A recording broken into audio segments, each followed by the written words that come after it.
What's up, tribe? How you guys doing? This is season 12, episode 21 of the Real Housewives of Atlanta. Go ahead and hit that subscribe button. I hope you like this video.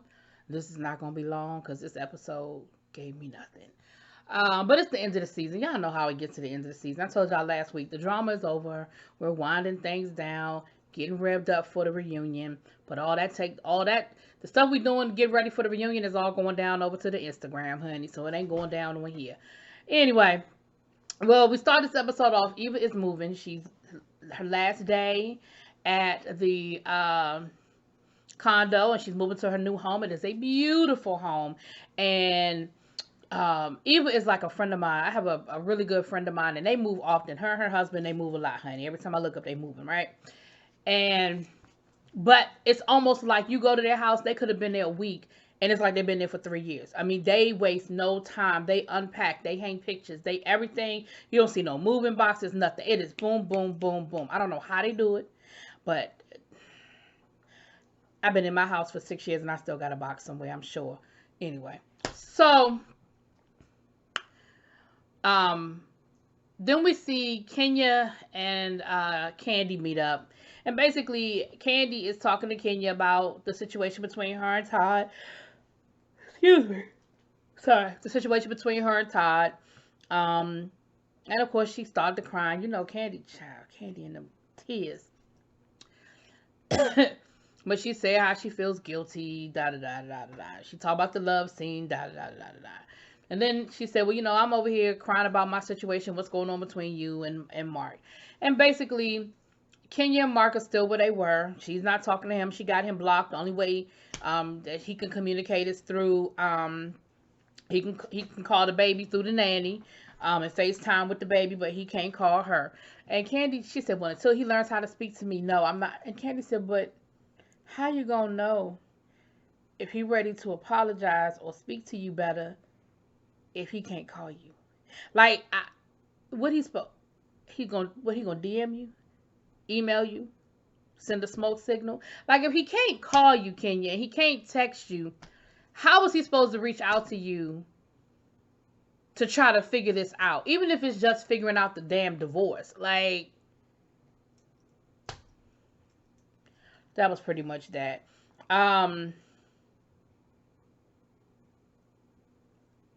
Then we see, because I'm just gonna knock this out.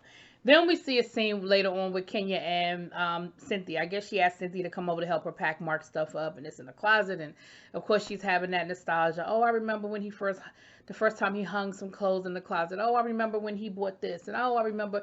And she said, you know, I'm just have the movers pack it up because I just can't do it, and I'll just put some paper over the door so I don't have to see the empty closet. And she proceeded to let Cynthia know, and I guess at that point, Cynthia did not know these things, that Kenya does not have access. Not only does Kenya not have access to his parents, which I forgot to put that in my review last week, and I'm mad that I forgot, but Kenya, how the hell you gonna marry somebody and you've never met their family, and they're in good standing with their family? Now, that's one thing if you meet somebody and they say that they're estranged from their family and they don't speak to their family, that's one thing. But if I know that you be talking to your mama on a regular basis and going to visit your mama, and you have a relationship with your mom, your dad, your cousin, your uncle, your sister, and your brother, but I can't meet them. See, Kenya, you didn't just have red flags, honey. You had blankets. You had stadiums full of red flags. Like, I don't understand how you reconciled in your mind that was okay. Then you had a baby, and like Cynthia said, what if something happened to Mark? Who were you supposed to call? Like, God forbid Mark got into a really bad accident. How will you even want to let his family know that something was wrong with him? You was going to DM them? You going to email them? You going to call the manager of his restaurant and ask that person to call his family? Like, it's no way in hell that I would have been okay with that situation. And then the fact that he travels back and forth so much, like, ridiculous, Cynthia. And I mean, Kenya. And honestly, it's just not ringing true to me. Like, Kenya, the badass, bully ass, beat your ass Kenya. Really, Kenya? You were that desperate for family and That's ridiculous. Anyway, so and pretty much Cynthia said the same thing. Like that's like I don't. That's crazy. And Cynthia even said the more that I'm hearing, the more that I'm learning. Like anyway, she ain't heard from him, honey. She don't know what the situation is. She don't know what the next move is. Yeah, probably because he can't call you. Oh, I got off on my tangent and forgot to say the second part. So on top of the fact that you can't get in touch with his family, they've never even met your child.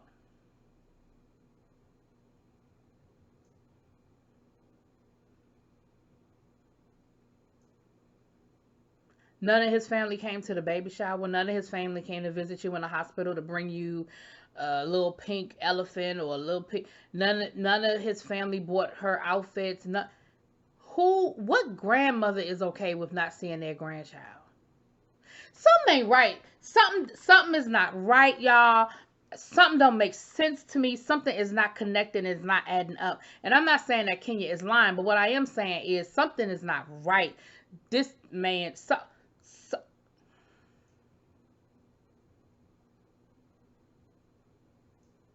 moving on. So then we have Cynthia, yeah, Cynthia and her sister. Um, Sister's running the wine bar, and they're talking, and she said, the hard part about hiring family is when they, excuse me, when they get on your nerves, you can't talk to them like family, or if you clap at them, they're gonna clap back, and I think what's the sister name? Marjorie, Marley, yeah, um, I think the problem with her is, basically she your sister and she feel the way that she could talk to you. However she gonna talk to you, honey. We found out that Noelle is living in LA. She ain't going back to school. Cynthia talking about something. The great thing about college is that it's always there. That child ain't going back to nobody's damn college. She ain't want to go to college to begin with. She went to college because that is what y'all expected. That was what the expectation was. She had a horrible first semester. You let her go back for a do-over or made her go back for a do-over. And now she's like, look, it clearly ain't working. I personally don't think she ever really put a whole lot of effort into making it work, but I don't know that child. I don't know that child's situation.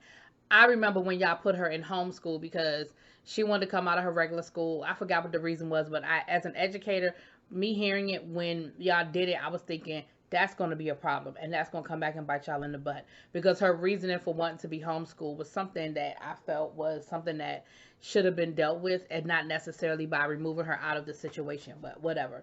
And then you created a child who didn't know how to necessarily interact and socialize with other kids.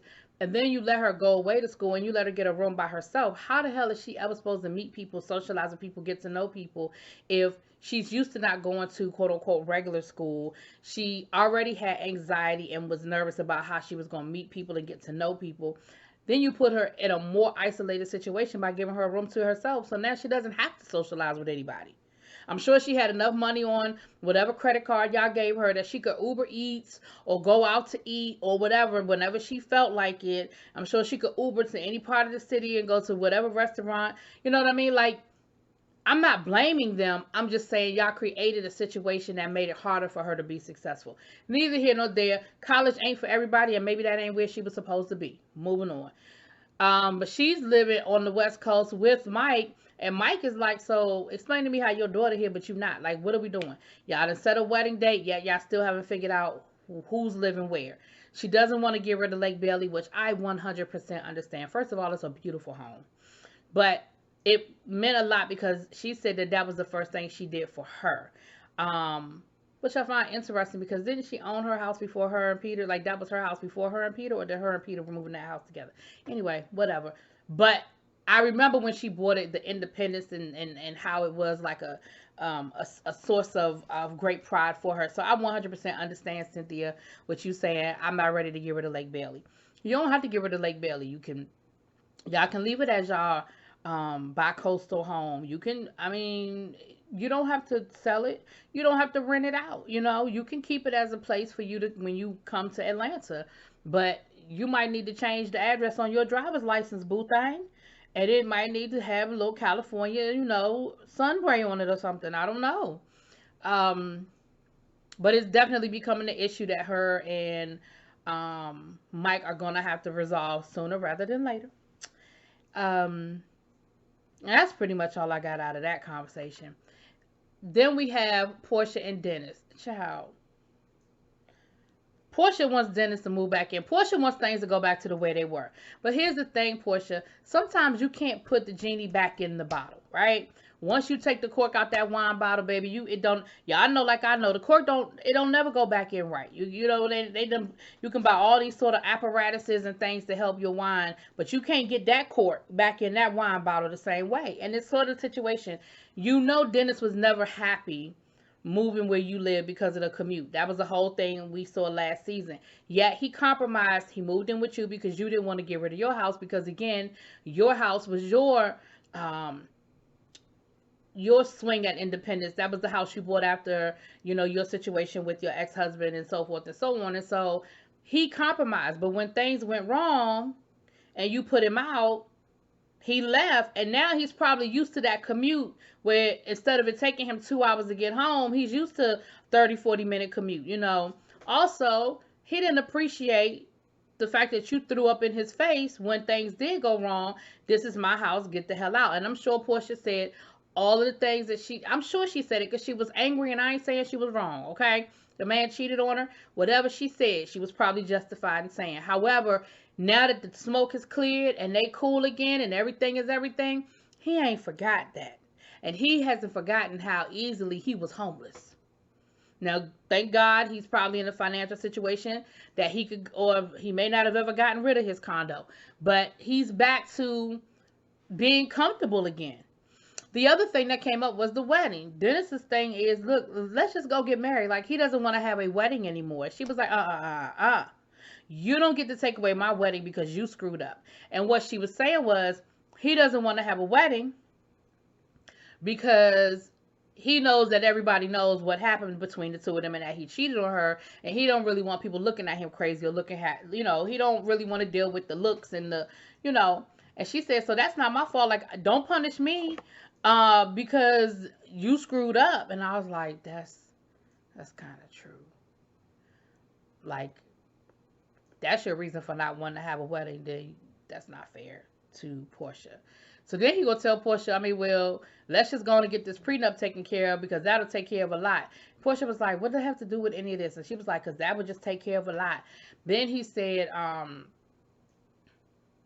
you can have a wedding, but you can pay for it. So then she really was like, see, you having a bad day, and I'm gonna leave you alone. I'm gonna let you handle it. But I'll be honest with you, I know that Dennis cheated, and so I guess he don't really have a leg to stand on when it comes to certain things. And I do get that. But from where I'm sitting, I kind of understand where he's coming from. You know what I'm saying? Anyway. Then we had to sit through this very awkward scene between Nene and Gregg because it's their anniversary. And we had to talk about the fact that they're intimate again and why they weren't intimate before. And Nene was in the lingerie and the lingerie, and Gregg, I don't want to think about Nene and Gregg being intimate. I don't want to hear about Nene and Gregg being intimate. I don't want to see nothing that insinuates that Nene and Gregg are intimate. I could just pretend like it doesn't exist. I can pretend like it happened one time, and that's when they produced that boy. The best thing about that scene was the fact that they were playing Nene's diss track in the background, Honey, Honey. Other than that, they could have kept that whole moment to themselves.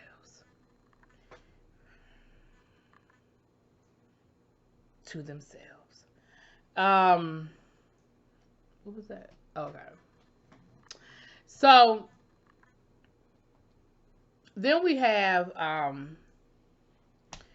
Todd. Todd is planning a baby shower, and it's funny, he must have some sort of partnership with this studio because he was wearing a hat with the studio's logo on it later on in the episode. Maybe they took a few $1,000s off for this party, honey. They want to have the baby shower for their new baby that's coming at this studio. He wants to have like a movie premiere theme baby shower. So he's at the place getting that together, and he's talking to Kandi, and she's in Chicago, and they're kind of having a moment, and they're supposed to be meeting up with the marriage counselor a little bit later on, honey. So they're gonna meet there.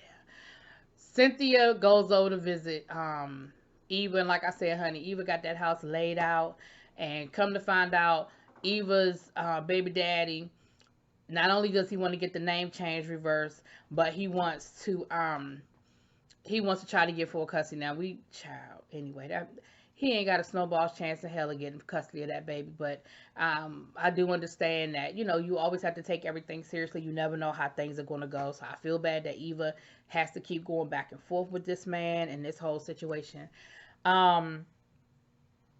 Also, they had another conversation with Cynthia about the wedding with her and Mike and all of that. They set a date for 10/10/20. I'm sure they're going to probably have to change or adjust that with everything going on right now. Lord knows when we're going to get back to normal. And once that happens, it's going to be so, how many weddings and parties and events and conferences and work, like, how much stuff has been rescheduled and canceled. And oh my gosh, I mean, once this is over with, event planning and party planning and people who have spaces to have parties, man, it's going to be booming. Everybody and their cousin gonna have a party for whatever reason. The Rona is over party, the I'm out of quarantine party. So, but right now, do you know how hard it is to probably try to plan something? So anyway, that was that. Last but not least, we have Kandi and Todd. They're meeting up with the marriage counselor. I honestly feel like they didn't need a marriage counselor for this conversation. I honestly feel like the conversation should have been self-explanatory. Kandi, you've got to prioritize, and your family's got to be first.